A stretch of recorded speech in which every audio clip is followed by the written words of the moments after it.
अस्सलाम वालेकुम स्टूडेंट, क्या आपको पता है कि आपने इंग्लिश के 9th के पेपर में से 75 नंबर कैसे लेने हैं? अगर आपको नहीं पता तो मैं आपको बताऊंगा कि आपने किस तरह इंग्लिश के पेपर में से 75 नंबर लेने हैं। अगर आपने ये जानना है तो इस वीडियो को पूरा वॉच करें। मैं आपको कुछ टिप्स और ट्रिक बताऊंगा जिससे आपने इंग्लिश में 75 नंबर लेने हैं। तो सबसे पहले हम अपने पेपर की तरफ बढ़ते हैं, पेपर का रिव्यू करते हैं। आपके इंग्लिश का पेपर 75 नंबर का है। मैं आपको गैस पेपर नहीं बताऊंगा, मैं आपको बताऊंगा कि आपने पेपर को तैयार किस तरह करना है। आपने 75 नंबर किस तरह अपने इस पेपर से 75 नंबर कैसे हासिल करने हैं। क्लियर हो गया? तो हम अपनी वीडियो की तरफ बढ़ते हैं। आप अपने पेपर का रिव्यू करते हैं कि आपके इंग्लिश का पेपर 75 नंबर का है। तो फर्स्ट ऑफ ऑल हम सबसे पहले ये देखेंगे कि जो चीज़ आप आसानी से याद कर सकते हैं। तो सबसे पहले हम अपने कॉम्प्रिहेंसिव की तरफ बढ़ते हैं जो आपके 10 नंबर का है। ये देखिए, इसमें आपने कुछ नहीं करना, आपने क्वेश्चन पैराग्राफ में से ढूंढने हैं और नीचे लिख देने हैं। ये देखिए, ये आपने तैयार करने हैं। आप करने के लिए आपको पैराग्राफ को देखने के लिए 2 से 4 मिनट आप इस पैराग्राफ को देख लें तो आपका 10 नंबर का पेपर अटेम्प्ट हो जाएगा। उसके बाद आपने ये देखिए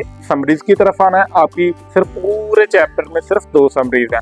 ये देखिए, नंबर 2 पे आपने क्या याद करना है। फर्स्ट नंबर पे आपने कॉम्प्रिहेंसिव को याद करना है। ये देखिए, उसमें से आपने क्वेश्चन के ऊपर से क्वेश्चन दे के नीचे लिखनी है। और सेकंड नंबर पे आपने क्या करना है, सेकंड नंबर पे आपने समरीज को तैयार करना है। क्लियर हो गया स्टूडेंट? ये देखिए, आपका कितने नंबर का पेपर हो गया, 15 नंबर का। ये देखिए, उसके बाद आपने क्या कर, यानी क्वेश्चन आंसर, बुक के क्वेश्चन आंसर। ये देखिए, आपने अपने किसी भी बोर्ड से आपका ताल्लुक है, जैसे Gujarat board, Faisalabad board, Lahore board, आपने अपने बोर्ड के पेपर देखने हैं जो 2019 से लेके 2025 तक हैं। आपने देखना है कौन कौन से चैप्टर से ज्यादा मरतबा क्वेश्चन आए हैं। तो आपने कोई 7 चैप्टर सेलेक्ट कर लेने हैं। ये देखिए, आपके 8 क्वेश्चन होते हैं जिसमें से आपने 5 अटेम्प्ट करने होते हैं। आपने कोई 7 चैप्टर सेलेक्ट कर लेने हैं, बाकी 5 चैप्टर को आपने छोड़ देना है। उसमें से आपने कुछ भी नहीं करना।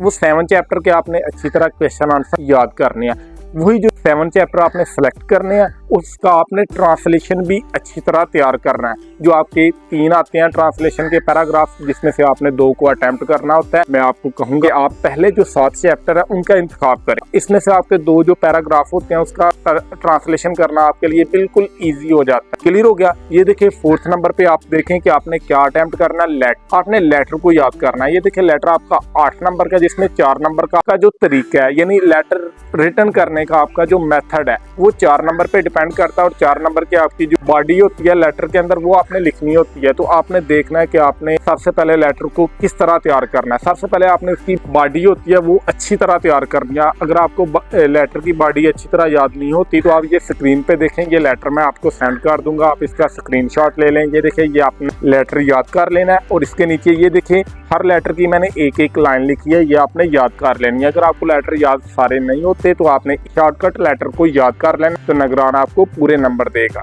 क्लियर हो गया? नेक्स्ट देखें कि आपने इसके अलावा क्या याद करना है। इसके अलावा आपके एक्टिव टू पैसिव वॉइस है वो आपने तैयार करने हैं। वो करने हैं जो पैसिव है, एक्टिव टू पैसिव है, वो आपने 2-2, 3-3 हर ग्रुप के देख लेने हैं। इसके बाद आपने क्या करना है, इसके बाद आपने करना है, आपने एक्टिव टू पैसिव वॉइस को अंडरस्टैंड करना है। ये देखना है कि उसमें कौन सी फॉर्म है, यानी कौन सा टेंस इस्तेमाल हुआ है, प्रेजेंट इंडेफिनिट है, पास्ट इंडेफिनिट है, फ्यूचर इंडेफिनिट है। ये सिर्फ आपने पहचान करनी है। और जो लास्ट पे आपने 2 चीजें याद करनी है वो आपके ये देखें, वर्ड सेंटेंस है और translation English to Urdu sentence है। क्लियर हो गया? वो देखें, वो आपने जो चैप्टर नंबर पहले 7 किए हैं उनके ही आपने वर्ड और सेंटेंस याद करने हैं। और जो उन्हीं के आपने क्या करने हैं, जो वर्ड जो इंग्लिश टू उर्दू ट्रांसलेशन है वो आपको पता है, आपको टेंस तो आते हैं जैसे प्रेजेंट, पास्ट, इंडेफिनिट। आपने इसमें 3 चीजों का ख्याल रखना है, वो सब्जेक्ट, वर्ब और ऑब्जेक्ट है। और लास्ट पे आपके एमसीक्यूज आ जाते हैं। और एमसीक्यूज को प्रिपेयर करने के लिए आपने रिव्यू एक्सरसाइज को सबसे पहले प्रिपेयर करना है। आपके पास 3 रिव्यू एक्सरसाइज है, उसको आपने अच्छी तरह प्रिपेयर करना है। उसके बाद आप चैप्टर के लास्ट पे कुछ क्वेश्चन होते हैं जो एमसीक्यू टाइप के होते हैं, जिसको आप सिनोनिम या एंटोनियम कहते हैं, वो आपने अच्छी तरह प्रिपेयर करने हैं। क्लियर हो गया? इसको आप करने के बाद आपने अपने बोर्ड के मॉडल पेपर, इसके बाद आपने क्या करना है कि एक बोर्ड का मॉडल पेपर लेना है। यानी जो भी आपका बोर्ड है, गुजरात बोर्ड है, यानी जो आपका मुल्तान बोर्ड है, फैसलाबाद बोर्ड है, शकरगर बोर्ड है, उसमें से आपने एक मॉडल पेपर को उठाना है। उसके जो पहले 5 एमसीक्यूज है उसको आपने अच्छी तरह देखना है। क्लियर हो गया? वो 5 एमसीक्यूज आपने वहां से याद करने हैं। जो लास्ट वाले 4 एमसीक्यूज हैं वो आपके करेक्ट स्पेलिंग है, वो आपने अच्छी तरह तैयार कर लेने हैं। तो उसके बाद जो लास्ट वाले एमसीक्यूज है वो आपको मैंने बता दिया, आपने रिव्यू एक्सरसाइज से करने हैं। आप 1 या 2 घंटे की आपकी मेहनत है इसमें से। ऐसे आप इंग्लिश का पेपर तैयार करने के बाद आप इस इसमें से क्या कर सकते हैं, 75 में से 75 नंबर पे ले सकते हैं। ये देखिए इस तरह ये आपने कंप्लीट पेपर तैयार करना है और कंप्लीट पेपर तैयार करने के बाद आप इंग्लिश के पेपर में से 75 नंबर ले सकते हैं। तो आपको अगर वीडियो इंफॉर्मेटिव लगी है तो आपने वीडियो को लाइक करना है, अपने दोस्तों से शेयर करना है। Thanks for watching. Allah Hafiz.